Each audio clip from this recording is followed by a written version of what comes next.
It was just past 7 p.m. on a cold Thursday evening in downtown Chicago. The streets buzzed with the usual end-of-day chaos, honking cars, hurried footsteps, and the glow of neon signs fighting through the falling dusk. Mark Turner, a 36-year-old single dad, trudged along the sidewalk with a paper bag in one hand and an old lunchbox in the other. He was tired, exhausted, really. He'd just pulled a 10-hour shift at the auto shop, and all he wanted was to get home, cook dinner with his daughter Lily, and hear about her science project. Since his wife left 2 years ago, life had been a constant balancing act. Work, school runs, laundry, homework, bedtime stories, it was never ending. But Lily was his whole world. He didn't have much, but he had love, and that kept him going. As he crossed under a flickering street lamp near his building, a sudden, sharp noise made him freeze. A scream. Shrill, terrified, and very real. He looked up.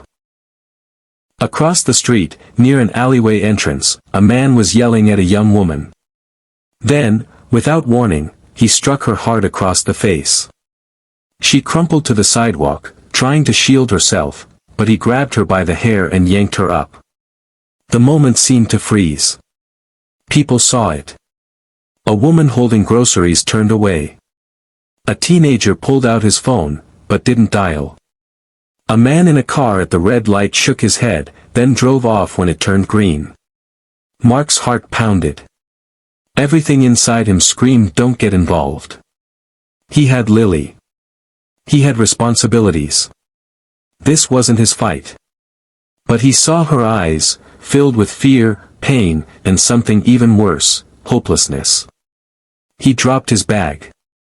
"Hey!" he shouted, his voice echoing in the cold air. "Get away from her." The man turned, surprised, and angry. He towered over Mark, his fists clenched. "What the hell are you gonna do, old man?" he growled. Mark took a breath. "I'm not gonna let you hurt her." The man lunged, and within seconds, they were struggling. Mark wasn't a fighter, but he knew how to stand his ground. They wrestled in the street, the woman crawling away, crying. A bottle shattered. Someone screamed. A car horn blared. Finally, sirens. Red and blue lights lit up the night. The attacker fled, melting into the alleyways. Police officers jumped out and ran after him while others rushed to Mark and the woman. Mark was bleeding. His lip was split, his ribs ached, and his hands were scraped from the pavement. But he stayed by her side as she trembled, barely able to speak. She looked up at him, her voice breaking. Why did you stop?" "No one ever stops." Mark gently wrapped his coat around her shoulders. "Because someone should have. You didn't deserve that." Her name was Maya. 23. She had run away from home at 17, fallen in with the wrong people, and ended up in an abusive relationship she didn't know how to escape. Every time she tried to leave, he found her. Every time she asked for help, people turned away. Until now. A few days later, Mark was recovering at home, bandaged and sore, when he heard a knock at the door. It was Maya. She held a box of cookies and a note in her hand. She smiled nervously. "Hi. I hope it's okay I came by. I wanted to say thank you. I wouldn't have gotten out if it weren't for you." Lily peeked from behind Mark's leg. "Are you the lady my dad helped?" Maya knelt. "Yes. And your dad is my hero." Mark invited her in. They shared cookies and tea. Maya told them how the police helped her get into a shelter, how she was getting counseling, and how, for the first time in years, she felt like she could breathe. That night, as Mark watched Lily braid Maya's hair and giggle at something on TV, he felt something shift. Hope. Connection. A quiet warmth he hadn't felt in a long time. Over the months that followed, Maya became like family. She helped Lily with her homework. Cooked meals with Mark on weekends.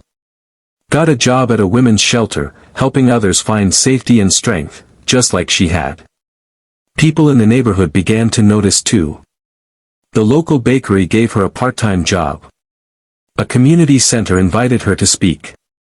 And through it all, she never stopped saying, it started with one man who cared enough to stop. The emotional climax came one night when Lily had a nightmare. Mark rushed in to find her sobbing, terrified. But Maya was already there, holding her hand, whispering calm into her fear. "Why were you crying, sweetie?" Maya asked softly. "I dreamed Daddy got hurt again, and you left," Lily whispered. Maya pulled her close. "I'm not going anywhere.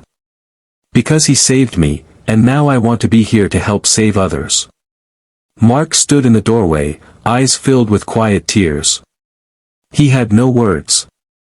Just gratitude, and awe at how one moment, one choice, had changed the course of so many lives. Mark didn't see himself as a hero. He was just a tired mechanic doing his best. But when the world looked away, he looked closer, and acted.